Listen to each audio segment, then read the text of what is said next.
He sat alone at the far end of Main Street. No signs, no applause. Just a faded uniform, a rusty wheelchair, and eyes that had seen too much war and too little peace. Most people passed him by. A few offered polite glances, but none stopped. To them, he was just another old man at the parade. But he wasn't there to watch. He was there to say goodbye. Then, something happened. The parade was in full swing, until the Marines suddenly stopped. One officer broke rank, walked straight toward a silent old man in a rusty wheelchair, and saluted. What happened next? 47. Marines stepping forward one by one left the entire town in the stunned silence, and none of them knew. They were standing before a forgotten war hero. Redfield, Nebraska wasn't the kind of place that made national headlines. Tucked between wheat fields and low endless skies, it was a quiet patch of the Midwest where time moved slower than most clocks. It had two stoplights, a post office that closed early on Fridays, and a single diner where people still left paper tips under coffee mugs. The town's population had been shrinking since the late 80s, but nobody in Redfield seemed in a rush to leave, because those who stayed remembered. Every year on Memorial Day, the town did something that hadn't changed in generations: the Main Street Parade. It wasn't elaborate. There were no high-tech floats or celebrity grand marshals, just kids from the middle school marching band, the local fire department with polished red trucks, and veterans, always the veterans. Most of them were graying men in their 70s and 80s, some still spry, others leaning on canes or pushing walkers dressed in uniforms that had seen better decades. By 10 a.m., folding chairs lined the curbs, placed by early birds who still believed in traditions. Parents brought strollers and coolers. Grandparents held small flags they kept in kitchen drawers all year just for this day. Children, faces painted and restless, chased one another between the legs of adults trying to keep them still. It was the kind of wholesome, familiar scene that could have been captured in a Norman Rockwell painting if you looked past the faded storefronts and peeling banners from last year. The weather, as always, was undecided. The sky was a blanket of pale gray, sunless, but warm with a breeze just strong enough to flutter the American flags hanging from each storefront. That breeze carried the smell of fresh-cut grass and distant grilled hot dogs. For Redfield, it was perfect parade weather, just cool enough for uniforms, just warm enough for lawn chairs. At the far edge of Main Street, away from the crowd, sat a man few people noticed anymore: Samuel Whitaker. Sam, to those who still remembered, was 89 years old, though his posture rarely betrayed it. He wore a pressed olive green military jacket buttoned all the way up, and pants that hung a little too loose around his legs. His wheelchair was old, creaky, and unadorned. No stickers, no notes, just rust and rubber. Most assumed he was just another aging vet from one of the local nursing homes, maybe here by accident or habit. The truth was, Sam lived just 3 blocks away in a tiny one-story house with chipped paint and a yard full of songbird feeders. He'd shown up to the parade for the past 10 years, always alone, always silent. Nobody ever asked him why, and Sam never offered a reason. Once long ago, he'd been the kind of man people in town greeted with pride. But as time passed, memories faded. New faces replaced old ones. Kids grew up without knowing who Sam had been, and the town, without malice or intent, simply forgot. But not Sam. He remembered everything. Samuel Whitaker was born in the spring of 1935 in a weather-beaten farmhouse tucked between barley fields and gravel roads 20 miles outside Redfield. Life was simple then, hard but honest. He and his older brother Thomas spent their childhood waking before the sun, feeding chickens, milking cows, and learning early that men didn't complain. Their father, a World War I veteran who rarely spoke above a grumble, raised them with a kind of tough love, common in those days. No softness, but a deep sense of duty baked into every chore, every yes, sir, every respectful silence. By the time Sam turned 15, his brother had already enlisted, eager to see the world escape the cornrows and wear the uniform their father never stopped hanging neatly by the door. But Thomas never came home. In October of 1950, a letter arrived. No one read it out loud, but the words "Korea ambush" and "flag-draped coffin" echoed through the house like thunder behind closed doors. Their father folded the paper once and placed it beneath his Bible. Their mother didn't speak for 3 days. 2 weeks later, on the morning of his 18th birthday, Sam rose before dawn, put on his brother's boots, and walked 12 miles into Redfield to enlist in the United States Marine Corps. No fanfare, no goodbye party. Just a quiet nod from his father and a silent prayer from his mother as he stepped off the porch. Korea was not the war of glory he'd imagined. It was mud and frostbite, sleepless nights and frozen trenches, and the kind of fear that curled into your gut and stayed there long after the shooting stopped. Sam was assigned to the 5th Marines, and by all accounts, he was dependable, disciplined, and quiet. Too quiet, some said. But he followed orders and never flinched even when others did. There was one day, one brutal windburned morning in late 1951 that stayed with him. His unit had been ambushed in a narrow ravine near the Chongchon River. Smoke and chaos filled the air, bullets hissing through the trees. Most of the platoon scattered under heavy fire. Sam didn't. Corporal Davis went down first, then Lieutenant Aaron Gaines, fresh out of officer school and barely old enough to shave. Sam ran into the fire, dragging Davis behind a fallen log. He was bleeding out fast. Then he saw Gaines motionless, trapped beneath debris. Without cover, Sam made a full sprint across open ground, bullets shredding the air around him. He hauled the young officer onto his back and somehow carried both men nearly 400 yards to a safe extraction zone. They tried to give him a medal. He declined it. They wrote up a citation. He refused the ceremony. "I just did what I was trained to do," was all he said. When the war ended, Sam didn't go to college, didn't take the VA housing in a big city. He returned to Redfield, quietly bought a small plot of land with his war pension, and started fixing radios for a living. He never married, never had children, and rarely spoke about Korea. To the neighbors, he was just Sam, the quiet one, always feeding the birds, always walking to the post office at 7:15 sharp. Yet every year he had the same ritual. He'd press his uniform by hand, straighten every crease, polish the brass buttons until they shone. Then he'd hang it neatly back in the closet and never wear it. Until today.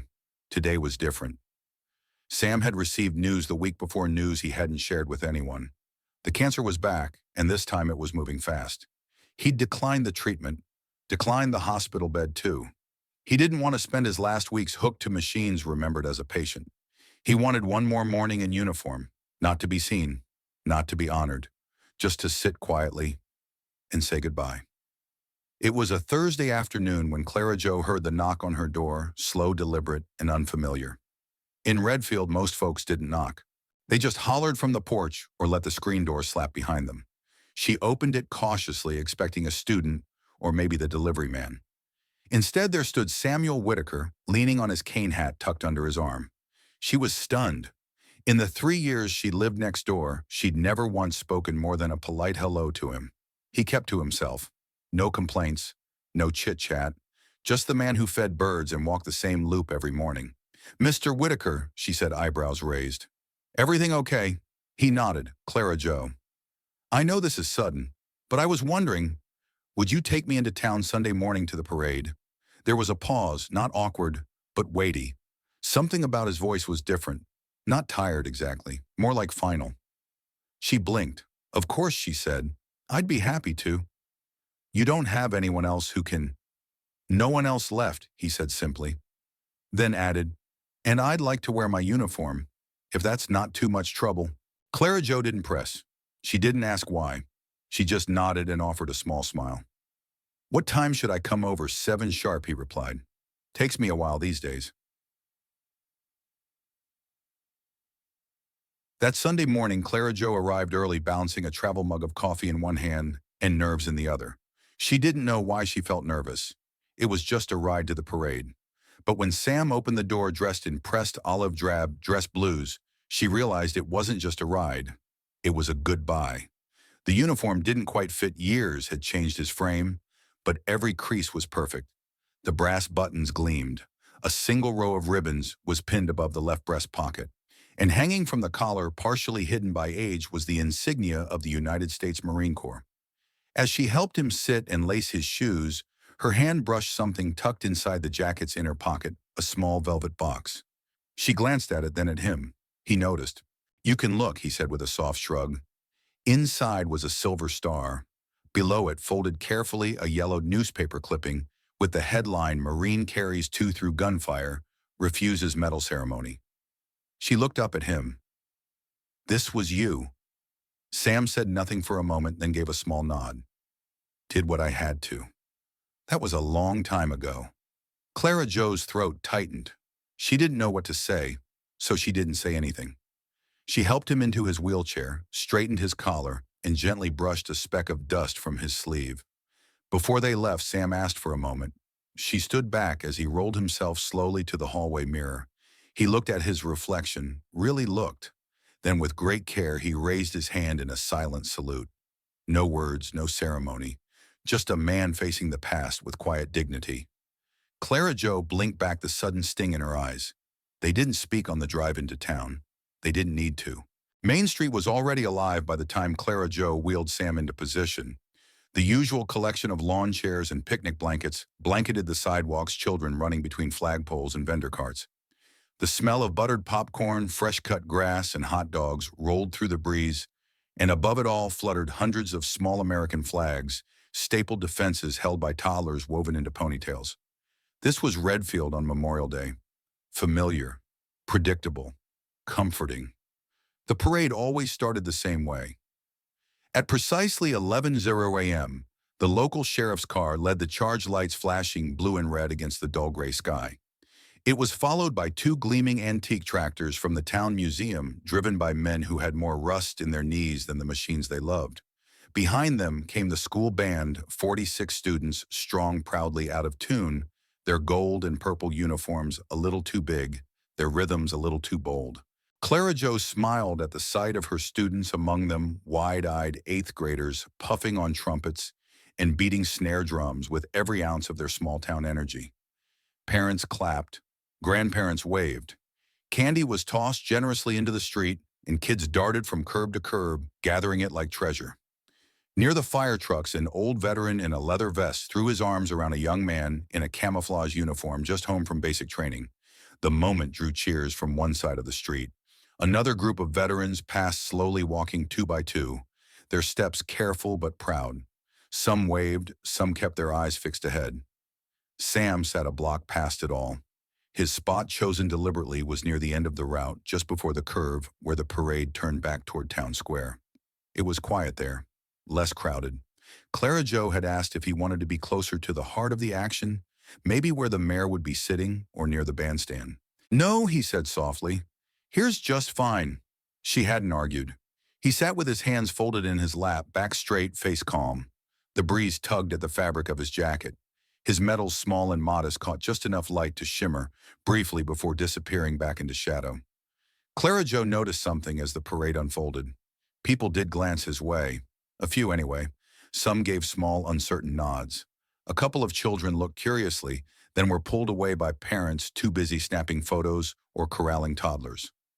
One man holding a paper cup of soda glanced at Sam and gave a brief wave, then turned his attention back to the floats. Not one person stopped. Not one person asked his name.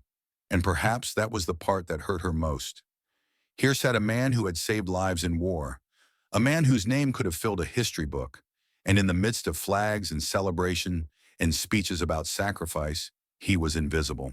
Just another old man in a wheelchair with no plaque, no fanfare, no announcement.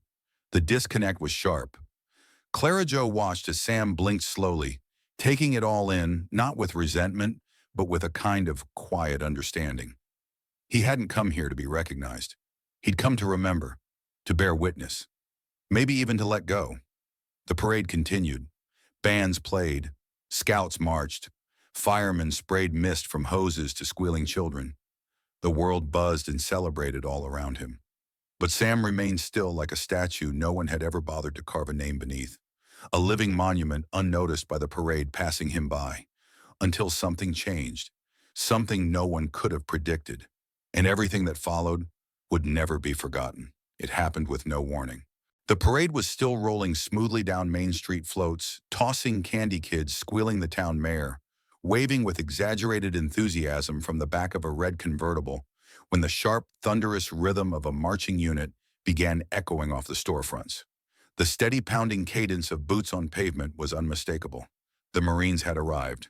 47 of them in full dress blues marched in perfect formation, four wide and neat as a metronome, eyes locked forward, posture impeccable. Their presence alone shifted the mood.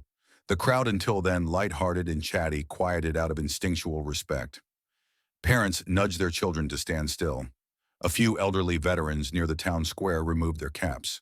Clara Jo turned her head as the Marines approached. Sam, as always, remained still, his gaze locked on the unit, as if he were watching something from long ago walk back into his present. She noticed his grip tighten slightly on the armrest of his wheelchair, but his face didn't change. The Marines passed the town square, the bandstand, the mayor's convertible, and continued their way toward the far end of Main Street toward Sam. Then something happened that no one expected. At precisely the moment the unit came within 20 feet of the quiet man in the wheelchair, a sharp hand signal shot into the air from the lead officer. It was immediate, practiced final. The entire column stopped. Boots froze. The rhythm broke. Silence followed. Murmurs swept through the crowd. Someone whispered, "Why'd they stop?" Another said, "Is it over?"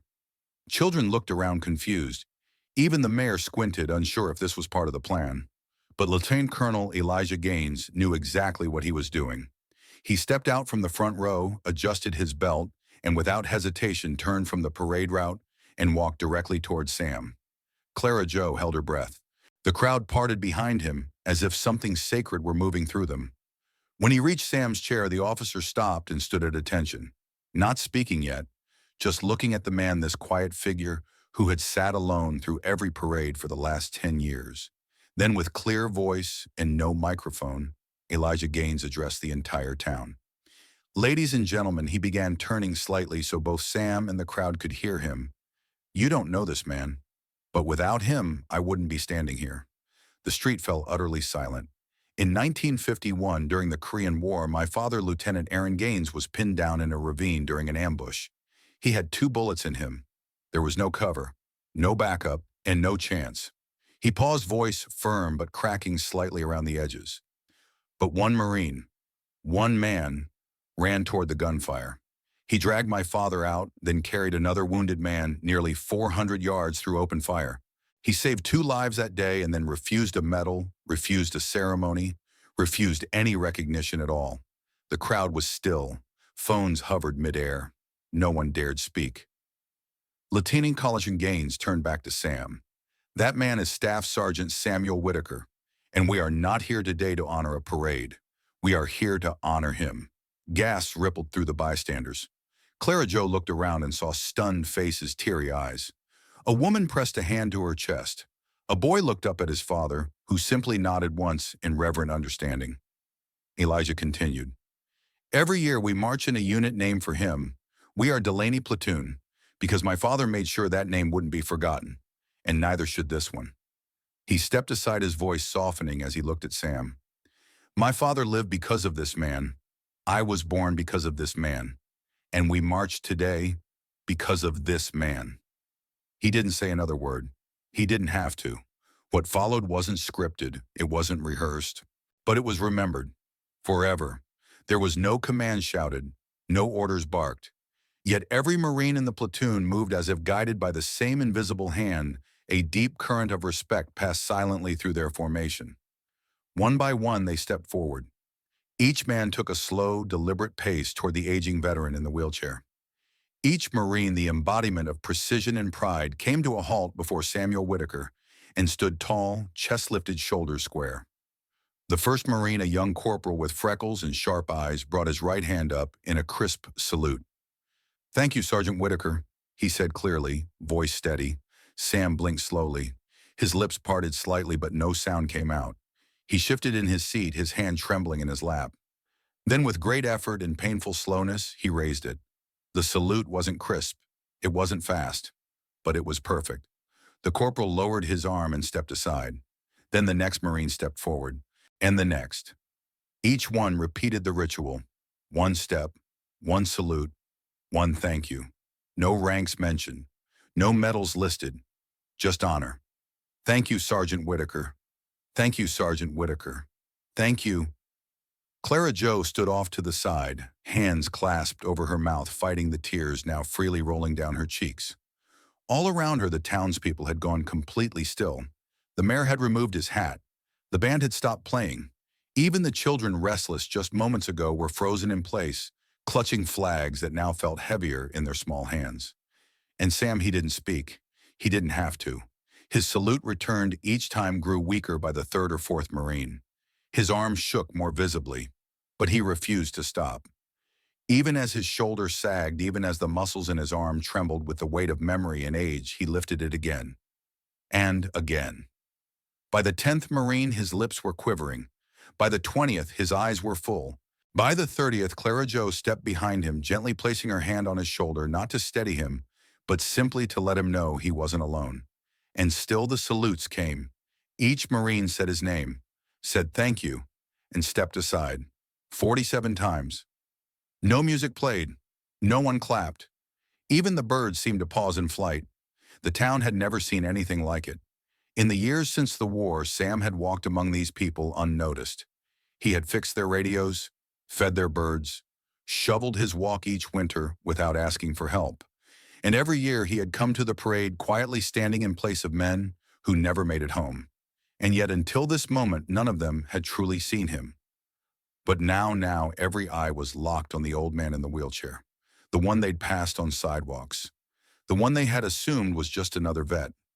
They saw the medals on his chest small and humble. They saw the weight of war in his posture. They saw the strength it took to keep saluting. And more than that, they saw themselves in the reflection of who they had overlooked. Sam's final salute came as the last Marine stepped forward, a broad-shouldered sergeant with dark eyes, who paused before saluting and said almost in a whisper, "Sir, it is an honor." Sam raised his arm one last time, slower than before. His wrist shook violently. Clara Jo reached out to support his elbow without a word, and then he held the salute, longer than needed, longer than his body wanted. Then he lowered his hand to his chest and exhaled. No cheers followed, no applause, only reverent silence. Because in that stillness, something had changed, not just for Sam, but for Redfield. A forgotten man had been remembered, and a quiet town had found its voice again by listening. The sun had already dipped below the tree line by the time Clara Jo wheeled Sam back to his house. The streets, once filled with laughter and movement, now lay still beneath the soft, amber glow of street lamps. Folded chairs sat empty on sidewalks. Candy wrappers fluttered across the pavement like echoes of children's laughter that had faded with the day. Neither of them spoke during the drive. Sam sat in the passenger seat, his uniform still neat, his gaze fixed out the window, not at the town but beyond it, as if watching something invisible or remembering something no one else could see. Clara Jo parked in front of his little white house and helped him out gently. He moved slower than he had that morning. Each step felt deliberate, the effort measured. Still, he didn't complain. Inside the house was quiet as always. Nothing had changed, same ticking clock above the sink, same framed black and white photo of two young boys standing beside a tractor. The scent of old wood and lavender lingered in the air. She helped him out of his jacket, carefully hung it back on its usual hook by the door. He stopped her as she reached for his medals. "Leave them," he said softly. "They can stay there tonight." She nodded. He didn't go to the bedroom right away. Instead, Sam wheeled himself to the small table by the window. The porch light cast a soft glow across the room. From the table drawer, he pulled a small photograph creased at the corners, its edges worn smooth from decades of handling. It showed a young Marine face, muddy grinning, wide arm, thrown casually around a friend who wasn't in the frame. It was the only photo he had ever kept from Korea. Clara Jo helped him to his bed, pulling the covers up as he lay back with surprising ease. "Thank you," he murmured, his voice barely above a breath. "For bringing me." She squeezed his hand. "I think you brought all of us somewhere today, Sam." He gave the faintest smile, one not of pride but peace. She stepped out into the hallway, unsure if she should linger. She didn't know it would be the last time she'd see him alive. That night, Samuel Whitaker passed away in his sleep. No pain, no hospital bed, just stillness. He was found the next morning exactly as he had left, the world-calm hands folded across his chest, the photo resting gently against his heart. His dress uniform hung neatly by the door. His medals still pinned, shimmered softly in the light of the morning sun. Clara Jo called the sheriff, then the mayor, and by noon the story had already begun to spread. Someone had filmed the salute, several someones actually, and by evening a video clip of 47 Marines stepping forward one by one had made its way online. It was shared then, reshared first by friends and neighbors, then by veterans groups, and then by national outlets hungry for something pure. Headlines read, "A Salute for the Forgotten." One man, one war, one final tribute. The parade that stopped. And suddenly Samuel Whitaker, the man who lived in silence, who fed birds and pressed his uniform in private, had become a symbol, a face for the unseen, a quiet reminder of all those who serve and never ask to be seen. But Redfield had seen him now, and so had the world. The funeral was held 3 days later in the small chapel on the edge of Redfield. It had never seen a crowd like that, not for a wedding, not for a holiday, not for any other passing in town memory. By noon, every pew was filled. People stood shoulder to shoulder along the back wall, spilling out onto the steps and down the sidewalk. Farmers in work boots, children in scout uniforms, elderly veterans in jackets, stiff with age and pride. American flags were everywhere, draped over fences, held in hand, lining the walkway up to the chapel doors. But there were no campaign signs, no news cameras inside, no reporters interrupting the moment. What filled the space wasn't noise, it was reverence. The mayor spoke briefly, but it was Lieutenant Colonel Elijah Gaines who delivered the words no one would forget. He never asked for this, he said. He never wanted it. But a man like Staff Sergeant Samuel Whitaker doesn't belong to silence forever. He belongs to memory, to all of us. Behind him, the 47 Marines from Delaney Platoon stood in formation one last time. No weapons, no ceremony, just silent witness. After the service, the town didn't scatter like they usually did. They stayed. They lined the street as the casket, draped in the same flag Sam had folded so many times over the years, was wheeled through town. They didn't speak. They didn't wave. They just stood. When the Marines reached Sam's house, they paused. And then without a word, each one removed his cover and saluted not toward the casket, but toward the porch where Sam had sat for years unnoticed. That evening, something changed in Redfield.